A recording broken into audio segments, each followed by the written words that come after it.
તો ભાઈઓ ફરી એકવાર સ્વાગત છે આજના એક નવા વિડીયોમાં। આજે તમારો ભાઈ પોગી ગયો છે ચણોદ। મેં ખાલી ભાઈનો વ્યૂ જોયો એકવાર। નર્મદા, ઓરસંગ અને સરસ્વતી નદીના સંગમ પર વસેલું ચાણોદ કરનાળી ગુજરાતનું અત્યંત પૌરાણિક અને ધાર્મિક સ્થળ છે, જેને દક્ષિણ કાશી તરીકે ઓળખવામાં આવે છે। પિતૃ તર્પણ અને શ્રાદ્ધ વિધિ માટે જાણીતા આ તીર્થધામમાં પ્રાચીન કપિલેશ્વર મહાદેવ, કુબેર ભંડારી અને દત્તાત્રેય મંદિર સહિતના અસંખ્ય મંદિરો તથા ઘાટો આવેલા છે, જેનો ઇતિહાસ સ્કંદપુરાણ સુધી જાય છે।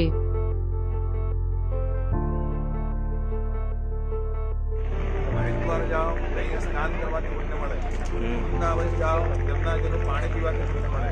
નર્મદાજીના દર્શન કરવાથી જ મને પુણ્ય પ્રાપ્તિ થાય છે। જે મનુષ્ય હવારે પ્રાતઃ કાળ સૂર્ય ઉદય પહેલા બ્રહ્મ મુહૂર્તમાં સ્નાન કરે તો એને ગંગા સ્નાનનું પુણ્ય મળે।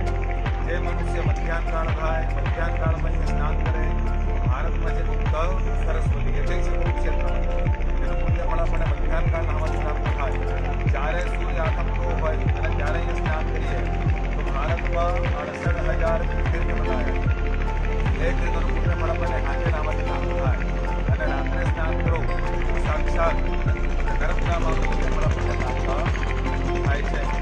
આપણી ઉપર ત્રણ સંગમ દેવળી સંગમ કહેવાય। પેલો સંગમ નહીં થાય પુણ્ય છે બધી જગ્યાએ દર્પણ થાય। ગંગોત્રી, યમનોત્રી, ગંગાત્રી થાય। સંગમ પ્રયાગરાજમાં થાય। ગંગા, યમુના, સરસ્વતી અને પેલો સંગમ આ જગ્યા ઉપર થાય।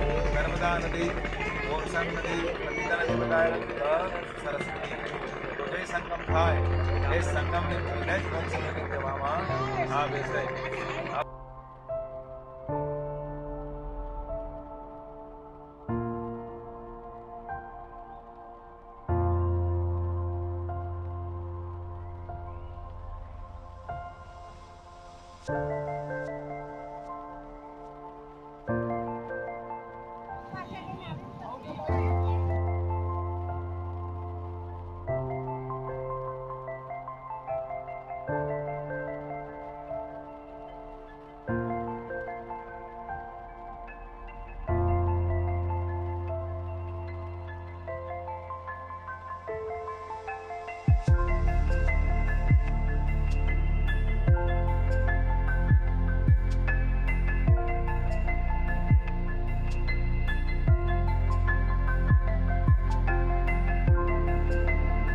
અહીંનો ત્રિવેણી સંગમ પિતૃઓના મોક્ષ માટે ઉત્તમ ગણાય છે, તેથી અહીં બારેમાસ શ્રાદ્ધ અને પિતૃ કાર્ય માટે ભીડ રહે છે।